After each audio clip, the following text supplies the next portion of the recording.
Alhamdulillah al-qail ya ayyuhalladzina amanu kutiba alaikumus shiyam kama kutiba alal ladzina min qablikum la'allakum tattaqun.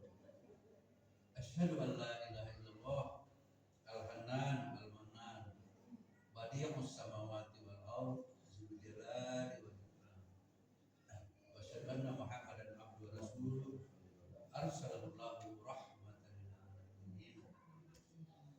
Bapak dan ibu-ibu, saudara-saudara, adik-adikku yang saya muliakan, bahwa malam hari ini malam yang ke-16 Ramadan dan 15 kita sudah lewati dengan perasaan dan perjuangan yang sama menahan lapar, minum, dan tidak berhubungan dulu dengan istri-istri yang ada di rumah dan sebagainya. Baik, kepada Allah juga kita menyatakan rasa syukur, rasa terima kasih yang dalam. Hingga saat ini tidak ada gempa bumi, tidak ada angin puting, tidak ada tsunami, aman, terkendali. Kemudian kita bersyukur badan, tubuh, jasmani, raga yang kita bawa juga terbilang sehat adanya. Alhamdulillah. Dan insya Allah dengan modal puasa tidak ada yang masuk rumah sakit. Saya pernah meneliti, menanyakan ke dokter di sebuah rumah sakit, beberapa rumah sakit, ada pasien yang masuk gara-gara berpuasa? Bilang tidak ada. Udah, benernya suruh mutasi. Rasulullah menyatakan puasa ini biar kalian sehat. Baik, kemudian mari kita menyampaikan selawat dan salam. Semoga tercurah ruah kepada Nabiullah al-Mustafa Muhammad SAW, kepada bapaknya Abdullah bin Abdul Muthalib, ibunya Aminah binti Wahab, kemudian istrinya Khadijah, CS Umar, dan para sahabat-sahabat loyalis beliau, Abu Bakar, Umar bin Khattab, Utsman bin Affan, Ali bin Abi Thalib, dan para loyalis followers, pengikut ajaran Islam, termasuk kita semua yang hadir ini. Semoga rahmat Allah selalu menemani kapanpun dan dimanapun kita berada, dalam bentuk kesenangan, ketenangan, dan kebahagiaan.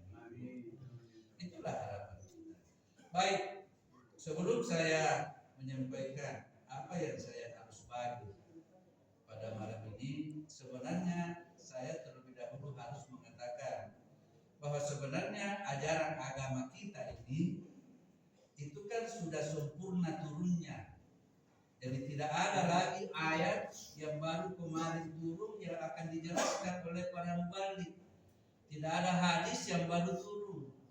Jadi ini ceramah tabir sahabat itu yang diulang. Sama Al-Fatihah 17 kali 5 kali kita melaksanakan tidak bosan juga lah. Karena ketika kita dalam proses seperti saya ini sedang berbicara, itu juga ibadah, bagian dari untuk mendapatkan pahala. Kalau bicara pahala itu kesenangan.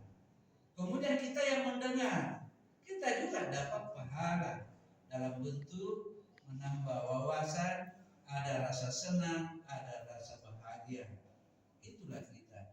Jadi mohon maaf kalau apa yang saya sampaikan ini itu sudah pernah didengar, karena hanya memang itu yang diulang. Waktu Rasulullah SAW melaksanakan haji wada, haji perpisahan tahun ke-10 Hijriah, maka firman Allah yang terakhir di surah Al-Maidah ayat 3 ini saya perlu sampaikan ini, bahwa jangan sampai kita bilang kenapa itu penceramah itu terus. Iya, tapi Allah Subhanahu wa taala sudah menandaskan al-yauma akmaltu lakum dinakum. Hari ini aku sudah sempurnakan agamamu untuk kamu. Jadi al-yauma akmaltu lakum wa atmamtu alaikum nikmati. Sebenarnya nikmat wahai manusia saya juga sudah sempurnakan. Itulah sebabnya ikan-ikan di laut tidak pernah habis. Mulai dari Nabi Adam sampai sekarang. Nelayan banyaknya yang kesana tidak pernah habis karena sudah sayur-sayur dari buah maros, daging-daging ayam, potong ayam kampung, daging kambing, daging sapi, uang juga tidak akan pernah habis. Karena sudah Allah sempurnakan nikmatnya kepada kita. Alhamdulillah. Waraditu lakumul Islam madinah, dan itu agama Islam. Saya sudah reda, sudah senang untuk menjadi kompas dan pedoman hidup kita di dalam berbicara, di dalam berteman, bersikap dan berbuat. Jadi sudah sempurna. Saking sempurnanya, ya mubalik juga pengurus masjid. Ada 1713 masjid di Kota Makassar. Itu pengurus masjid tidak bosan-bosan juga. Harus ada deh penceramah sedikit Bapak Ibu sebelum tarawih. Terlepas ada envelopnya itu biasalah. Yang jelas ini semua rangkaian dari ibadah. Jadi saya datang ini ditempel oleh teman. Dari Landak Baru ke sini aman terkendali sampai di sini. Baik, demikian dulu pemberitahuan. Jangan sampai jamaah dan ibu-ibuku menyatakan kenapa itu tuh manusia itu pelupa loh. Belum tentu ceramah tadi malam kita masih ingat segar sampai sekarang. Karena kita kan banyak main-main HP, sudah banyak dilupa. Jadi ini penyegaran kembali, mengingatkan kembali. Nah, apa yang saya mau sampaikan untuk malam ini, tetap saya menyatakan dulu keunggulan, keistimewaan bulan Ramadan dibanding dengan bulan-bulan yang lain, keistimewaan ibadah puasa dibanding ibadah haji, sholat, zakat dan sebagainya. Ada keunggulan dan keistimewaan tersendiri. Tidak apa-apa diulangi. Apa keunggulan bulan Ramadan dibanding 11 bulan yang lalu?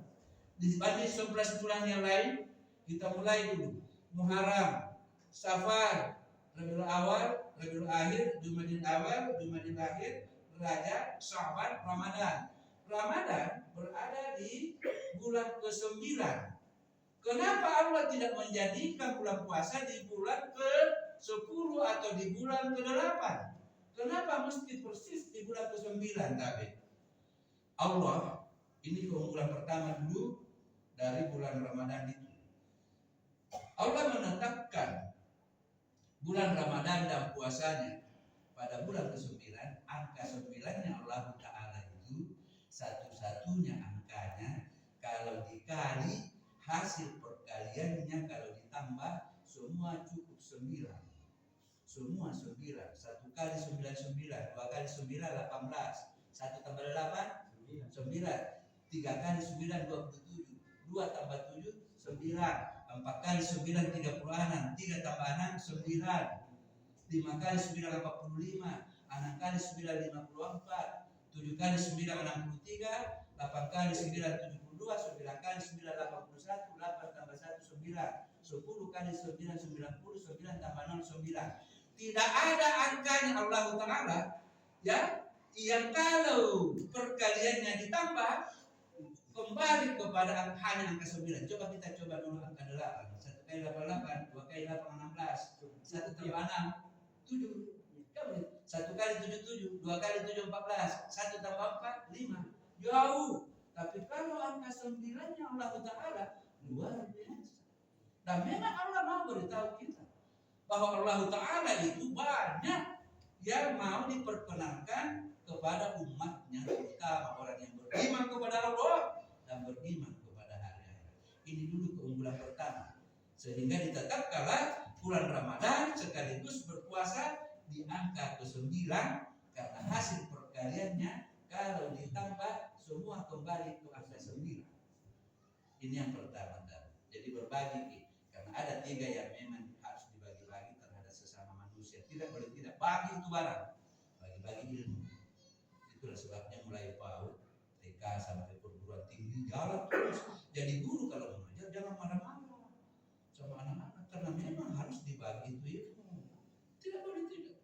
Kemudian bagi-bagi uang, bisa langsung, bisa berupa sedekah, infak, ya, wakaf berupa makanan, bagi-bagi itu barang. Yang ketiga bagi-bagi doa. Itulah sebabnya lahirlah doa sapu jagat. Mudah-mudahan banyak yang hafal. Selesai sholat jangan lupa Allahumma ghfir lil muslimina wal muslimat wal mu'minina wal mu'minat al ahya'i minhum wal amwat. Yang kita doakan semua muslim laki-laki, muslim perempuan, mukmin laki, mukmin perempuan, baik yang masih hidup maupun yang sudah mati, yang sudah meninggal. Begitu enaknya perasaan kalau kita doakan. Jadi jangan dikikir di dalam berdoa. Maksudnya jangan hanya kita yang mau masuk surga. Doakan di semua. Kalau selesai sholat, Pak Imam doakan di semua. Tadi ku doakan di semua. Allahumma ja'alna minas shalihin.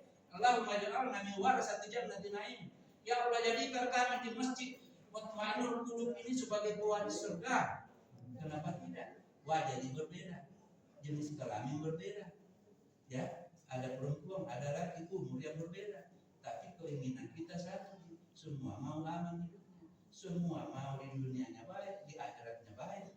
Satu di keinginan kita. Makanya tidak boleh dimakan sendiri. Karena kalau kita sedang makan ada yang mau tuh. Karena memang satu di keinginan kita bagi-bagi. Baik, itu keunggulan pertama di angka 9-nya.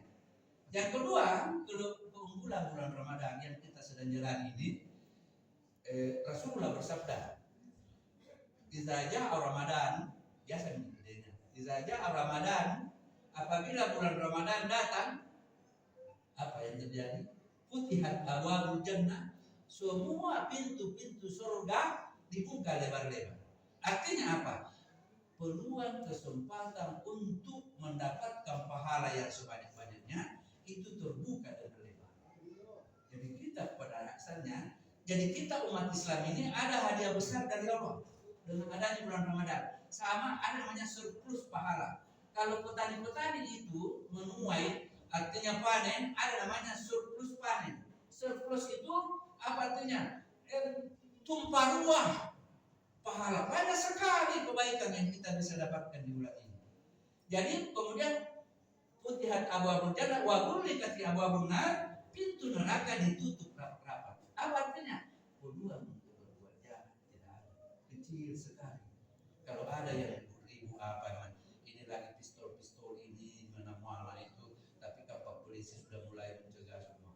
Insya Allah. Jadi kemudian yang ketiga, kalau datang bulan Ramadan, pintu surga dibuka lebar-lebar, pintu neraka ditutup rapat-rapat, wasufidati syayatin, dan setan-setan diborgol, diikat.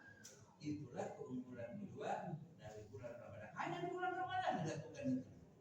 Alhamdulillah. Kemudian keunggulan yang ketiga, saya bacakan firman Allah di surah Al-Baqarah 183-184. Keunggulan ketiga, syahrul Ramadan allazi unzila fihi al-Qur'an. Di bulan Ramadan itu saya turunkan Al-Qur'an. Hudan lin-nasi wa bainatin minal huda, sebagai petunjuk dalam kehidupan manusia di dunia sampai ke akhirat nanti hasilnya, dan menjadi penjelasan daripada ayat petunjuk-petunjuk Allah dan Al-Furqan. Pembeda ini yang layak dilakukan, ini yang membahagiakan untuk dilakukan, dan ini yang membahayakan untuk kehidupan kita. Jadi begitulah Al-Quran. Sebenarnya kalau kita mau lihat, kenapa kita disuruh berpuasa di bulan Ramadan dan yang dipanggil hanya orang yang beriman kepada Allah?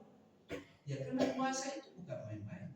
Puasanya sebelum Rasulullah SAW, ada juga puasa Nabi Daud dan sebagainya. Tetapi keunggulan puasa yang disyariatkan oleh Allah kepada Nabi Muhammad SAW harus ada sahurnya, harus bangun sahur. Karena jadi umat-umat dulu ada, tapi tidak ada sahurnya. Kenapa kita harus puasa ini diawali dengan niat dan sahur? Tasahharu, kata Rasul. Bangun dimakan sahur. Fa inna bis-sahur barakah. Karena makanan yang kita makan di waktu sahur itu punya berkah, barakah. Yang dimaksud berkah karena bahasa Arab ini itu bisa berguna, bisa memberikan daya tahan tubuh sampai sunset. What is the meaning sunset? Matahari terbenam.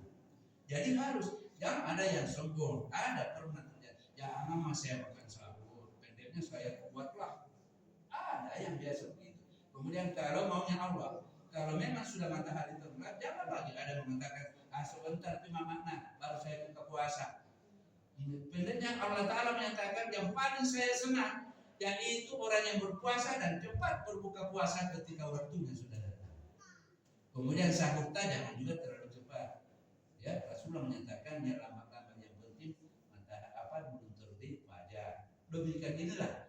Jadi sebenarnya kita berpuasa di bulan Ramadan itu kalau dilihat ini maunya Allah ditukabirullah ala ma hadakum, supaya dengan modal puasa itu kesempatan mengagungkan Allah. Wala'allakum tashkurun di surat terakhir itu sebenarnya tanda syukurnya manusia kepada Allah atas turunnya itu Al-Quran. Bayangkan kalau tidak turun Al-Quran, 10 orang 10 tahun Tuhannya.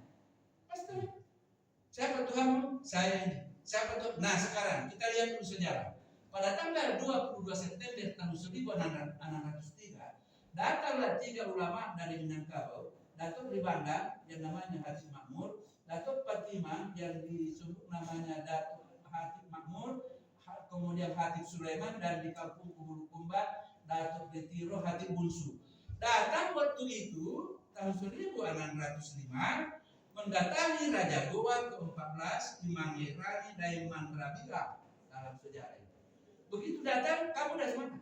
Saya dari Minangkabau, Kareng, Raja. Kamu datang untuk apa? Ada agama yang saya mau tawarkan. Agama apa? Agama Islam. Tapi kalau mau syarat pertama dulu syahadat. Iya, saya mau.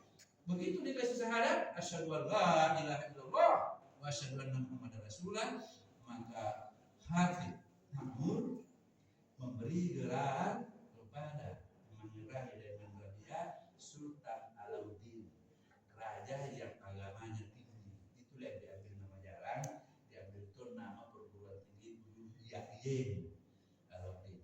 Ini sejarahnya. Lalu apa yang disembah-sembah manusia ketika ajaran Islam belum datang, Quran belum datang?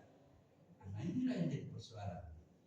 Kerajaan Goa berdiri tahun 1320 sampai 1340 waktu itu sudah ada apa, kerajaan Goa sudah berdiri. Apa sembah-sembah waktu itu? Nah inilah yang disembah menurut sejarah yang kita baca animisme. Roro nenek moyangnya yang sudah mati itu yang selalu disembah-sembah. Padahal sudah mati. Sedangkan waktu hidupnya tidak disembah-sembah, apalagi sudah mati. Kalaupun hidup ada di alam barzah, wa min waraihim barzah. Karena orang-orang yang meninggal dunia sudah hidup, insya Allah sudah ada yang dihidupkan, tapi ada di alam barzah. Kemudian percaya kepada roh animisme namanya, ada juga dinamisme, percaya sama benda-benda. Dia bilang begini, ini kerisku, kalau saya bawa keluar, insya Allah banyak cewek yang mau sama saya. Ini kepercayaannya. Ini kerisku, kalau saya bawa kemana-mana, banyak orang yang takut kepada saya, segan kepada saya. Itulah kepercayaan dari sebelum. Nah begitu datang tahun 1603 diperkenalkan yang layak diagungkan, dimuliakan itu allazi halaka kulla syai', yang menjadikan semua yang ada ini, langit dan apa yang di langit, bumi dan apa yang di bumi, diri kita dan apa yang ada di diri kita. Itulah yang layak kita agung-agungkan, yang dimaksud disembah, diagung-agungkan, dimuliakan. Karena kita mau cari siapa yang terbaik terhadap diri kita. Masa ada yang terbaik, kita mau jalan dikasih kaki. Yang dikasih kaki, yang kasih kita kaki bukan ayah, bukan ibu, tidak. Benar-benar Allah Ta'ala. 2 kaki, 2 tangan, 2 mata. Alhamdulillah mata kita sekarang masih segar juga. Dan kalau mau segar-segar, ada hadis Rasul. Supaya mata manusia itu tidak cepat rapuh, ada 3 caranya. Lihat air yang sedang mengalir, daun-daun hijau, kemudian wajah-wajah cantik atau wajah gagah. Kalau wanita ditatap, jangan bukan niat jelek, diniatkan. Karena ini perintah Nabi, bahwa kutatap ini tapi hanya supaya mataku segar. Ya, tidak ada niat-niat jahat, tidak ada. Ini hadis dari Rasulullah. Jadi pandang ke daun-daun hijau, air yang mengalir, makanya dalam surga disebut tajri, ada air yang mengalir di bawahnya dengan daun-daun hijau. Baik, Bapak dan saudaraku yang saya muliakan, ibu-ibu yang terhormat, inilah keunggulan daripada turunnya Al-Quran di bulan Ramadan. Maka dipuasakanlah bulan Ramadan itu sebagai tanda syukur. Banyak orang tua-tua kita dulu menyatakan, kalau anakku dapat jodoh ya Allah, saya mau puasa 1 minggu. Iya, banyak. Malah saya punya ipar, kalau iparku ini sudah selesai sarjananya, sudah dapat jodoh, saya puasa 5 hari. Begitu saya didengar bahwa sudah selesai, puasa 5 hari sebagai tanda syukur. Jadi tapi anak-anak ibu-ibu yang belum dapat jodoh anak nazar, berdoa usaha. Kalau anakku dapat jodoh ya Allah, saya puasa 10 hari. Kenapa tidak? Kalau 10 hari, 1 bulan saja bisa. Yang penting anakku dapat jodoh dan dapat pekerjaan, dia aman dari gangguan-gangguan orang lain. Baik, inilah keunggulan ketiga dari bulan Ramadan. Keunggulan terakhir, di mana keunggulannya? Satu-satunya bulan yang disabdakan oleh Rasulullah. Rasulullah pernah bersabda, "Lau taqlamu ummati ma fi Ramadana la tamannau an takuna sanatu kullu Ramadan." Rasulullah pernah bilang begini, bersabda, seandainya umatku tahu apa sesungguhnya yang ada di bulan Ramadan, maka umatku akan minta kepada Allah kalau boleh seluruh tahun yang 12 bulan Hijriah itu ya Ramadan saja semua. Seluruh tahun ini Ramadan saja semua. Begitu enaknya hidup sebenarnya di bulan Ramadan. Mana tarawihnya, mana buka puasanya, mana sedekahnya apa sebenarnya. Dan Rasulullah memang, seandainya umatku tahu apa manfaat besar di bulan Ramadan, maka dia akan meminta kepada Allah supaya seluruh bulan Ramadan. Ini keunggulan keempat terakhir. Baik, sedikit puasa. Apa sih keunggulan ibadah puasa dari ibadah lain? Satu-satunya ibadah perintah Allah yang kalau dilakukan tidak ada orang lain yang bisa tahu. Tidak ada. Kalau sholat kan dilihat. Kalau haji pulang pakai sungguh haji, apalagi haji kan ditahu dia sudah haji. Kemudian membaca Quran didengar, sholat dilihat dan sebagainya, sedekah bisa dilihat. Tetapi kalau ibadah puasa tidak ada yang bisa tahu kecuali diri kita sendiri dengan Allah Subhanahu wa taala. Jadi puasa mendidik manusia bisa supaya jujur, percaya diri. Tapi pernah ada kejadian sedikit, ibu-ibu, bapak-bapak, ada sebuah rumah tangga bangun makan sahur. Suaminya pegawai, bangun makan sahur, kemudian dengan catatan untuk berpuasa besok harinya. Waktu itu jam 3 sore pulanglah suaminya dari kantor. Begitu sampai di rumahnya, mamanya bilang, puasa jadi bisa jadi tahan. Bapaknya, iya saya tahan. Nah, tapi lama itu suaminya bilang, mamanya, kenapa kayak mau muntah-muntah? Ya silahkan kalau memang mau muntah saja. Muntah. Yang waktu dia muntah, yang dia muntahkan Indomie. Nah, mamanya bilang dengan anaknya, tunggu dulu bapak. Yang saya tahu makanan sahur kita tidak ada Indomie tadi malam. Betul. Yang saya tahu daging, ayam. Kenapa mesti yang kita muntahkan itu Indomie? Baru jujur. Allah Ta'ala memperlihatkan kepada seseorang. Kalau Allah sudah mau nanti gimana? Nah, baru dia bilang mamanya, maaf. Kenapa? Jam 2 tadi tidak bisa tahan. Suruh bikin, suruh masak Indomie dekat kantor. Makanya jujur, langsung diperlihatkan oleh Allah. Ini kejadian memang. Baik, inilah ibadah puasa. Alhamdulillah. Kemudian keunggulan ibadah puasa, kalau ibadah lain ada batas angka pahalanya, yaitu dari 1 dilipat gandakan menjadi 10 ke 70 sampai 700. Tapi kalau ibadah puasa, fa innahu li, itu milikku kata Allah, karena Allah tidak makan, tidak minum dan tidak berguna. Wa ana ajasibi, dan saya yang mau langsung memberikan pahala atau pembalasan yang tidak ada angkanya.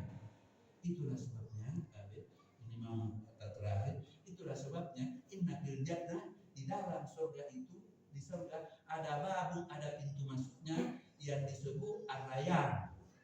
La yadkhulu minhu illa shaim. Tidak ada yang bisa masuk di pintu surga itu kecuali orang-orang yang berpuasa. Ya, ada surga khusus bagi orang-orang yang berpuasa. Percaya, karena kalau bicara seperti Quran dan hadis harus diterima dengan percaya tepat, harus percaya kalau bisa naik menjadi yakin. Karena kalau tidak percaya dengan apa yang saya sampaikan, karena saya ini menyampaikan firman Allah dan Rasulnya menyangkut puasa dengan Ramadan, bukan ajaranku. Benar-benar sebenarnya kami ini mubalik. Jangan dibilang ustaz, karena ustaz itu bahasa Arab, Indonesianya guru. Kalau mubalik menyampaikan petunjuk Allah dan Rasulnya, jadi bukan ajaranku, kasihan. Ya, karena saya pelajari, saya dipanggil berbagilah. Nah, simpulannya, bulan Ramadan, bulan satu-satunya yang luar biasa. Dia di bulan ke-9, kalau dikali angka 9-nya, semua hasil perkaliannya kembali ke angka 9. Di bulan Ramadan, pintu surga dibuka lebar-lebar, pintu neraka ditutup rapat-rapat, dan para setan-setan dibelenggu, diborgol. Ini keunggulan. Kemudian puasa kita, percaya kita akan ada yang masuk surga hanya dengan modal puasa. Dan keunggulannya pada puasa, kalau nilainya memang 10 murni, karena tidak bisa disaksikan, tidak bisa dilihat, tidak bisa dimasuki, mau ditaruh, mau dipuji, tidak. Apa yang mau dipuji dan kita tidak tahu. Kalau sholat bisa saja saya perbaiki bacaanku supaya saya dilihat. Sebenarnya angka 10, tapi ada memang sedikit mau ditaruh, kembali di angka 7, artinya kurang nilainya. Haji pulang pakai suku haji, mau ditahu angka 10-nya berkurang ke angka 8, tidak apa-apa lah. Tapi puasa, tapi tidak ada yang bisa tahu, hanya didukung Allah Subhanahu. Saya kira kita cukupkan sekian. Ibu-ibu yang terhormat di belakang, bapak dan saudaraku, inilah yang saya bisa bagi. Dan saya ulangi lagi, ajaran agama itu saja diputar diulang-ulang, karena tidak ada ayat yang baru turun kemarin, tidak ada hadis yang baru turun tadi baru saya kesini. Tidak, itu tuh diputar. Demikian, mohon maaf atas segala kekurangan dan saya tidak bisa taruh bersama. Adalah wa yakum. Wassalamualaikum.